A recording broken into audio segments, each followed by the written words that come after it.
Are you considering investing in a real estate syndication but are afraid it sounds a little too good to be true? You're not alone. Hi there, I'm Harry Nima Segara, founder of Nima Equity. Today, we're going to discuss the topic of where the cash flow comes from in a real estate syndication actually. Many investors are shocked when they first learn about the potential cash flow returns they could receive through investing passively in real estate syndications. The key to putting your doubts and skepticism to rest is to understand where the cash flow comes from and how it makes its way from the asset into your pocket. And that's exactly what we will cover today. Typically, within 6 to 12 months after closing, you can expect to start seeing quarterly cash flow distributions. This is your new stream of passive income. But how is it that these investments are so lucrative?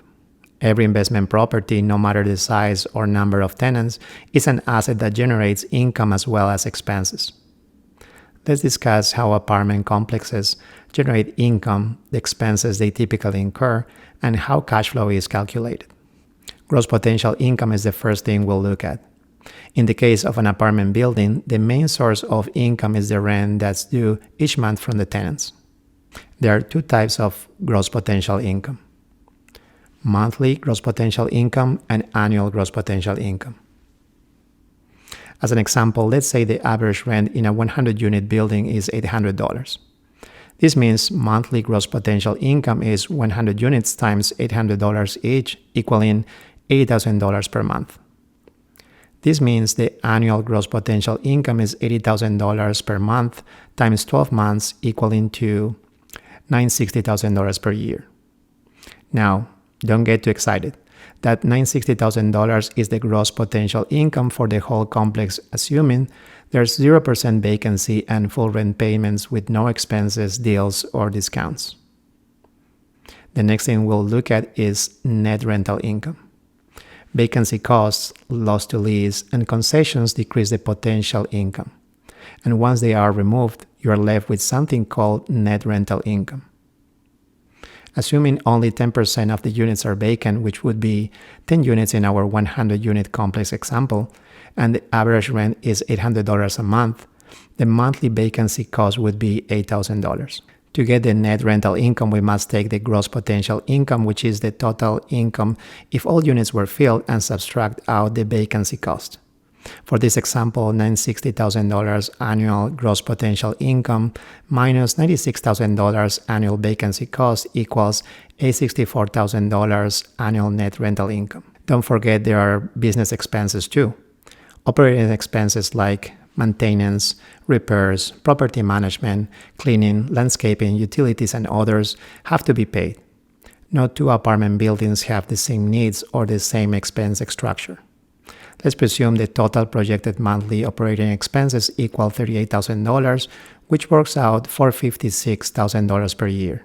The net operating income, or NOI, is what is left from the net rental income after operating expenses are paid. For example, $864,000 net rental income minus $456,000 operating expenses equals $408,000 net operating income. If you're a little bit confused at this point, it's okay. There are a lot of numbers here. The important thing to remember is that you want the NOI to be a positive number and as high as possible, meaning that the asset has the potential to generate profit and thus create those cash flow distributions that got you interested in this in the first place. Next, let's talk about the mortgage. As with any property purchase, you've got to pay the lender back.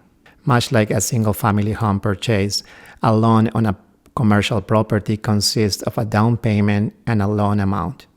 The loan amount needs to be paid back through monthly principal and interest payments. In this example, the annual mortgage payments equal $20,000 monthly mortgage times 12 months, which equals $240,000 annual mortgage payments. Now that we have subtracted the expenses from the income, we arrive at our cash flow for the first year. Keep in mind that a number of factors can change in subsequent years as the sponsor team optimizes the property and its expenses, so the cash flow figures tend to increase over time, though this is not guaranteed. Finally, you get your quarterly cash flow distribution checks.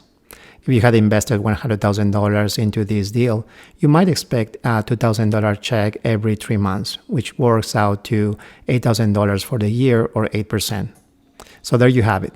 The cash flow that arrives in your bank account originates from the rent that the tenants pay.